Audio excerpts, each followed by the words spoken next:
अध्यात्म उपनिषद ओम रूप में जिसे अभिव्यक्त किया जाता है वह परब्रह्म स्वयं में सब प्रकार से पूर्ण है और यह सृष्टि भी स्वयं में पूर्ण है।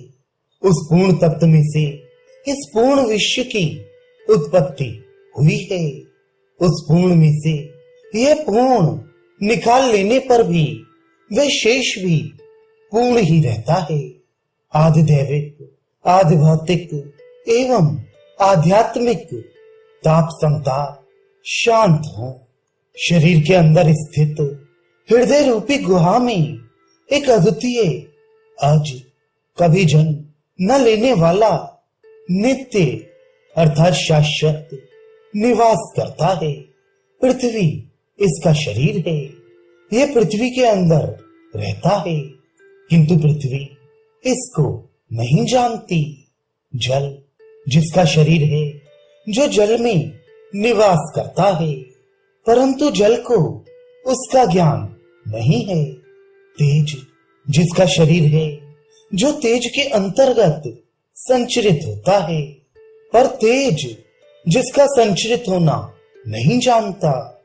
वायु जिसका शरीर है, जो वायु के अंदर संचरित होता है, पर वायु जिसे नहीं जानता। आकाश जिसका शरीर है, जो आकाश में संचरित होता है, पर आकाश जिसे नहीं जानता। मन जिसका शरीर है, जो मन में संचरित होता है, पर मन जिसे नहीं जानता। बुद्धि जिसका शरीर है, जो बुद्धि में निवास करता है, पर बुद्धि जिसे जानती नहीं।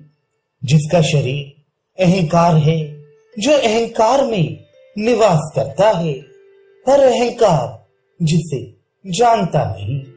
चित्त जिसका शरीर है, जो चित्त में संचरित होता है, पर चित्त जिसे जानता नहीं। अव्यक्त जिसका शरीर है, जो अव्यक्त में संचरित होता है, पर अव्यक्त जिसे जानता नहीं। अक्षर जिसका शरीर है, जो अक्षर में संचरित होता है, पर अक्षर जिसे जानता नहीं। जिसका शरीर मृत्यु है, जो मृत्यु में संचरित होता है, पर मृत्यु जिसे जानती नहीं। वही सर्वभूतों में स्थित उनका अंतरात्मा है। वह निष्पाप है और वही एक दिव्य देव नारायण है।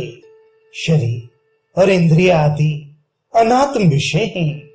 इनके विषय में मैं और मेरा का भाव भ्रांति मात्र है। इसलिए विद्वान को चाहिए कि वह ब्रह्म ज्ञान के द्वारा इस भ्रांति को दूर करे। अपने को ही बुद्धि और उसकी वृत्ति का साक्षी मानकर स्वयं को प्रत्यगात्मा समझे।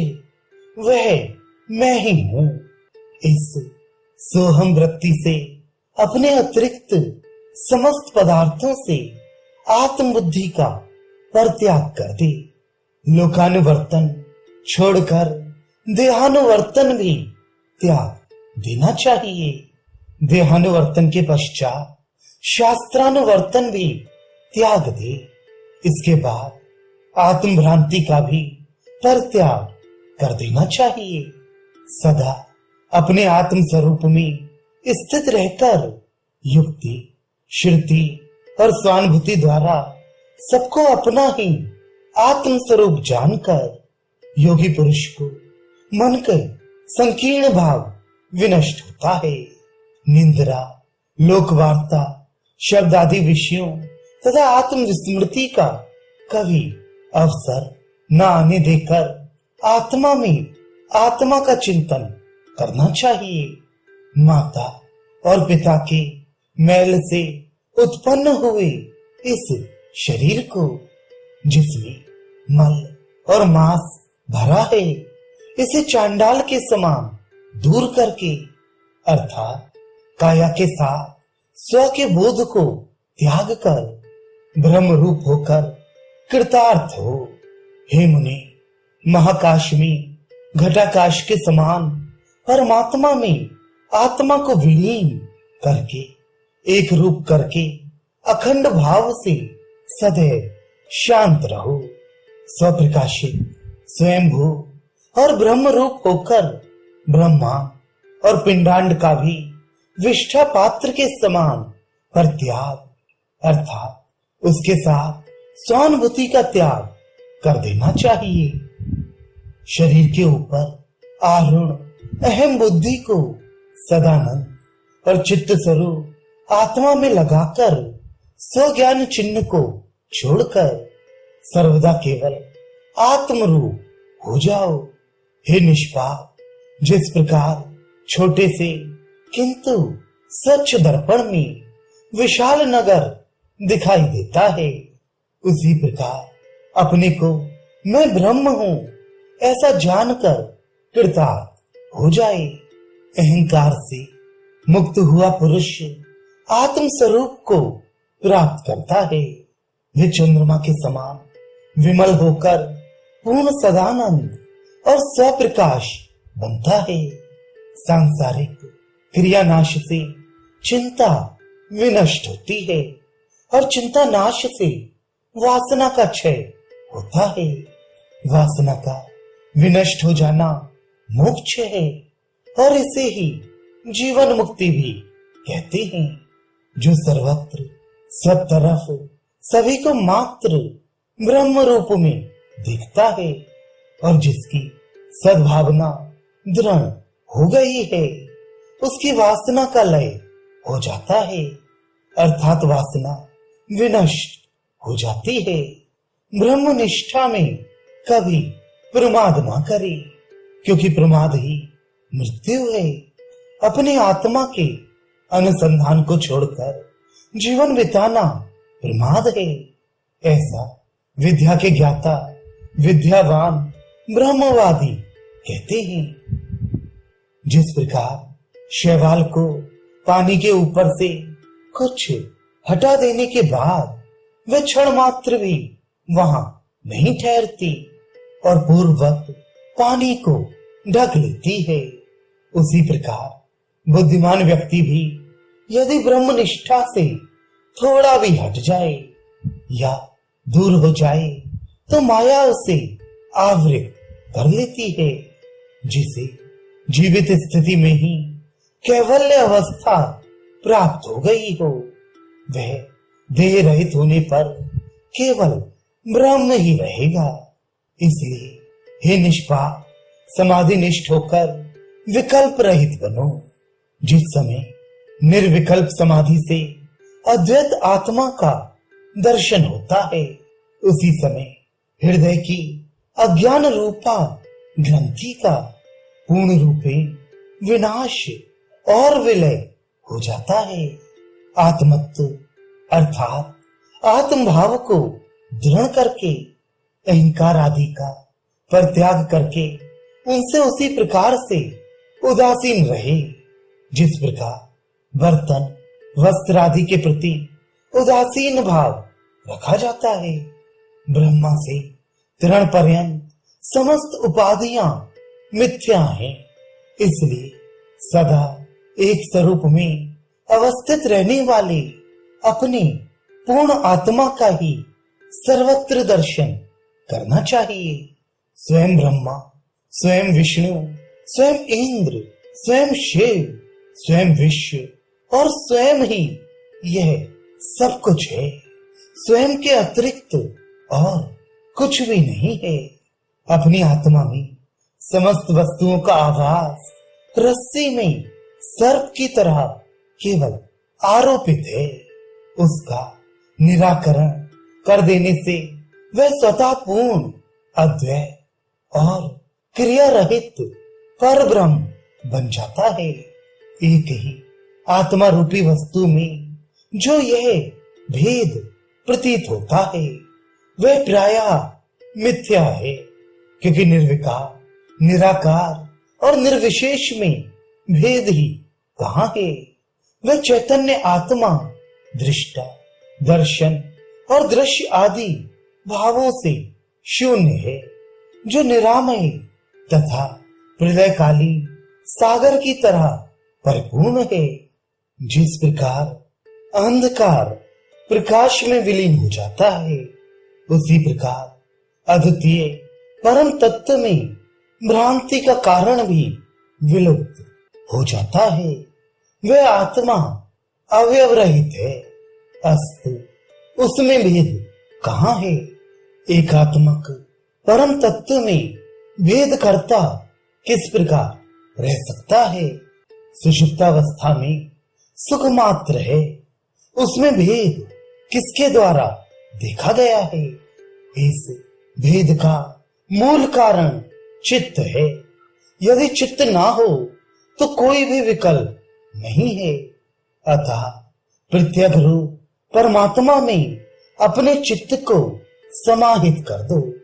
अखंडानंद रूप आत्मा को अपना वास्तविक स्वरूप जानकर सदा इस आत्मा में ही बाहर और अंदर आनंद रस का आस्वादन करो। वैराग्य का फल बोध अर्थात ज्ञान है। ज्ञान का फल उपरत अर्थात विषयों से विरत होना है, और उपरत का फल आत्मानंद के अनुभव से प्राप्त शांति है। उपर्युक्त वस्तुओं में जो उत्तरोत्तर ना हो, उससे पूर्व की वस्तु निष्फल है। विषयों से निवृत्ति ही परम तृप्ति है, और आत्मा का आनंद स्वयं ही अनुपम है।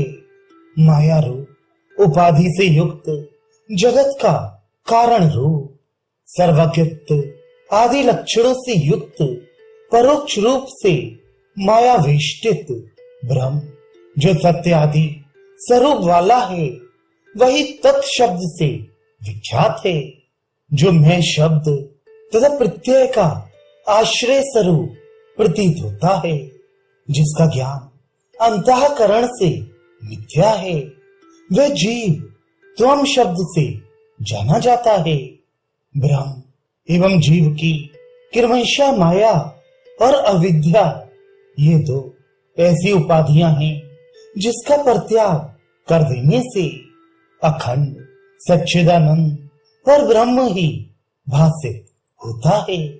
इस प्रकार तत्त्वमसि आदि महावाक्यों द्वारा उनके अर्थात जीव और ब्रह्म के एकत्व का अर्थ और अनुसंधान करना श्रवण है, और जो कुछ सुना गया है उसके अर्थ पर युक्ति पूर्वक विचार विमर्श करके अनुसंधान करना मनन है। श्रवण और मनन द्वारा संदेह रहित हुए अर्थ में चित्त को स्थापित करके एकतानत्व प्राप्त करना, यह निधिध्यासन है। इसके पश्चात ध्याता और ध्यान का परित्याग करके ध्येय में ही चित्त को स्थापित करे। वायु रहित स्थान में रखे दीपक की तरह जब चित्त निश्चल बन जाए, यही समाधि है। समाधि की अवस्था में वृत्तियां केवल आत्मगोचर होती हैं, इसके कारण प्रतीत नहीं होती, किंतु समाधि में से उठे हुए साधक की उन उन्नत वृत्तियों का स्मरण द्वारा अनुमान लगाया जाता है। इस अनादि जगत में करोड़ों कर्म एकत्र हो जाते हैं, किंतु समाधि के द्वारा उनका विलय हो जाता है और शुद्ध धर्म की वृद्धि होती है।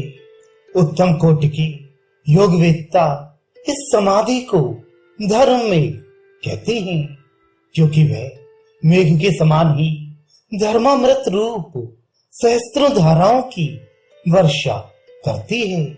जब इस समाधि के द्वारा वासना का जाल पूर्ण रूपेण लय को प्राप्त हो जाता है एवं जब पुण्य पाप नाम वाला कर्म समूह समूल रूप से विनष्ट हो जाता है, तब तत्त्वमसि आदि वाक्यों के माध्यम से पहले परोक्ष ज्ञान प्रतिभासित होता है और बाद में वह हस्तामल कवत अपरोक्ष बोध तत्व ज्ञान को प्रकट करता है। जब भोगने योग्य पदार्थ की उपस्थिति में भी वासना उदित ना हो, तब वैराग्य की स्थिति जान लेनी चाहिए। और जब अहम भाव के उदय का अभाव हो जाए, अर्थात जब वैसी अहंकार होने योग्य परिस्थिति बन जाने पर भी अहम ना आए, तब ज्ञान की परम स्थिति जाननी चाहिए। लीन वृत्तियां पुनः उदित ना हो तो वह उपरति की स्थिति समझनी चाहिए। इस स्थिति वाला यति स्थिति प्रज्ञ कहलाता है, जो सदा आनंद अनुभूति करता रहता है, जिसका आत्म तत्व एकमात्र ब्रह्म में ही विलीन हुआ हो। वह निर्विकार और निष्क्रिय हो जाता है।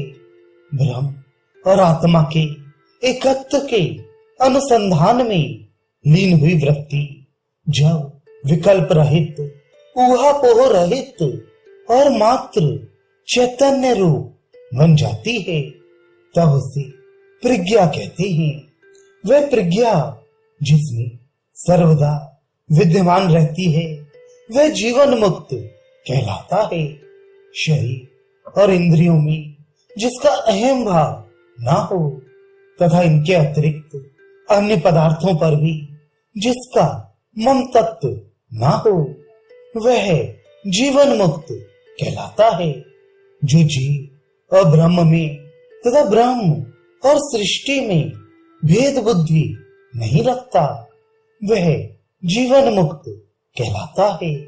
सज्जनों द्वारा पूजे जाने पर और दुर्जनों द्वारा ताड़ित किए जाने पर भी जिसमें समभाव बना रहे, वह जीवन मुक्त कहलाता है। जिसके द्वारा ब्रह्म तत्व जान लिया गया है, संसार के प्रति उसकी दृष्टि पूर्वक नहीं रहती। इसलिए यदि वह संसार को पूर्व के समान ही देखता है, तो ये जानना चाहिए कि वह अभी तक ब्रह्म भाव को समझा नहीं है और बहिर्मुख है। जब तक सुख आदि का अनुभव होता है, तब तक इसे प्रारब्ध भोग मानना चाहिए, क्योंकि कोई भी फल पूर्व में क्रिया करने के कारण ही उदित होता है। बिना क्रिया के कोई फल नहीं मिलता।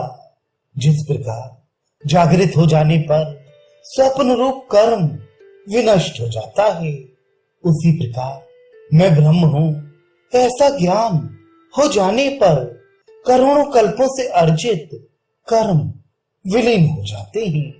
योगी आकाश के सदृश अपने को असंग और उदासीन जानकर भावी कर्मों में किंचित भी लिप्त नहीं होता। जिस प्रकार सुरा कुंभ में स्थित आकाश सुरा की गंध से लिप्त नहीं होता, उसी प्रकार शरीर रूपी उपाधि के साथ संयुक्त रहने पर भी आत्मा उसके गुण धर्मों से प्रभावित नहीं होता। जिस प्रकार छोड़ा हुआ बाण निर्धारित लक्ष्य को भेदता ही है, उसी प्रकार ज्ञानोदय होने से पूर्व अज्ञान की स्थिति में किए गए कर्म का फल अवश्य मिलता है। अर्थात ज्ञान उत्पन्न हो जाने से पूर्व जो कृत्य किए गए थे, उनका फल ज्ञान उत्पन्न हो जाने से विनष्ट नहीं होता। बाघ समझकर उसे मारने के लिए छोड़ा गया बाण ये जान लेने पर कि ये बाघ नहीं गाय है, रुकता नहीं और वेग पूर्वक लक्ष्य वेद करता ही है। उसी प्रकार ज्ञान हो जाने पर भी पूर्व कृत कर्म का फल मिलता ही है। मैं अजर और अमर हूँ, इस प्रकार अपने आत्म रूप को जो स्वीकार कर लेता है, वह आत्म रूप में ही स्थित रहता है, फिर उसे प्रारब्ध कर्म की कल्पना ही कैसे हो सकती है। प्रारब्ध कर्म उसी समय सिद्ध होता है जब देह में आत्मभाव होता है, परंतु देह में आत्मभाव रखना इष्ट नहीं है। अस्तु देह के ऊपर आत्मबुद्धि का परित्याग करके प्रारब्ध कर्म का परित्याग करना चाहिए। देह के प्रति भ्रांति ही प्राणी के प्रारब्ध की परिकल्पना है और आरोपित अथवा भ्रांत धारणा से जो कल्पित हो वह सत्य कैसे हो सकता है। जो सत्य नहीं है उसका जन्म कहां से हो, और जिसका जन्म नहीं है उसका विनाश कैसे हो। अस्तु जो असत है उसका प्रारब्ध कर्म कैसे बने। यदि अज्ञान देहासक्ति आदि का पूर्ण विलय ज्ञान में हो जाए तो फिर देह का अस्तित्व ही कैसे रह सकता है। ऐसी शंका जड़ बुद्धि वाले ही करते हैं। बहिर्मुखी दृष्टि वाले अज्ञानियों को समझाने के लिए श्रुति प्रारब्ध की बात कहती है। ज्ञानियों के लिए यह देह आदि की सत्यता प्रकट करने के लिए प्रारब्ध का उल्लेख नहीं किया गया है।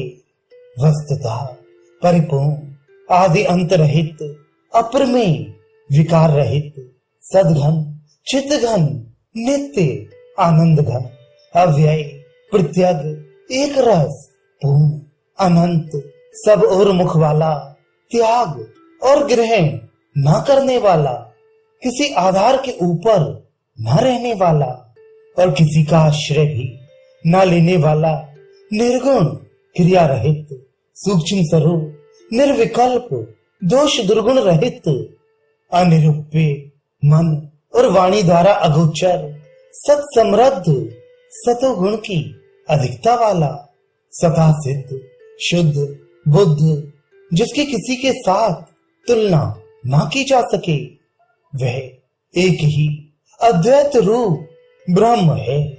उसके अतिरिक्त और कुछ भी नहीं है। इस प्रकार अपनी अनुभूति से स्वयं ही अपनी आत्मा को अखंडित जानकर तू सिद्ध हो और निर्विकल्प आत्मा से अपने को सुखपूर्ण स्थिति में प्रतिष्ठित कर। गुरु के इस उपदेश से शिष्य को ज्ञान हो गया और वह कहने लगा, जिस जगत को अभी मैंने देखा था वह कहाँ चला गया, किसके द्वारा वह हटा लिया गया, वह कहाँ लीन हो गया। बहुत आश्चर्य की बात है, बहुत आश्चर्य का विषय है कि अभी तो वह मुझे दिखाई पड़ रहा था, क्या वह अब नहीं है। अखंड आनंद रूप पीयूष से पूरित ब्रह्म रूप सागर में अब मेरे लिए क्या त्याग करने योग्य है, क्या ग्रहण करने योग्य है, अन्य कुछ है भी क्या। ये कैसी विलक्षणता है। यहाँ मैं न कुछ देखता हूँ न सुनता हूँ और ना ही कुछ जानता हूँ, क्योंकि मैं सदा आनंद रूप से अपने आत्म तत्व में ही स्थित हूँ और स्वयं ही अपने लक्षण वाला हूँ। मैं संग रहित हूँ, अंग रहित हूँ, चिन्ह रहित और स्वयं हरि हूँ। मैं प्रशांत हूँ, मैं अनंत हूँ, मैं परिपूर्ण और चिरंतन अर्थात प्राचीन से प्राचीन हूँ। मैं अकर्ता हूँ, मैं अभोक्ता हूँ, मैं अज्ञकारी और मैं अव्यय हूँ। मैं शुद्ध बुद्ध स्वरूप और केवल सदाशिव हूँ। ये विद्या सदाशिव गुरु ने अपांतरतम नामक देवपुत्र ब्राह्मण को दी थी। अपांतरतम ने ब्रह्मा को दी थी, ब्रह्मा ने घोर आंगिरस को दी, घोर आंगिरस ने रैक्क को दी, रैक्क ने परशुराम को दी, परशुराम ने समस्त प्राणियों के लिए प्रदान की। ये निर्वाण प्राप्त करने का अनुशासन है, वेद का अनुशासन है और वेद का आदेश है। इस प्रकार यह उपनिषद रहस्य विद्या पूर्ण हुई।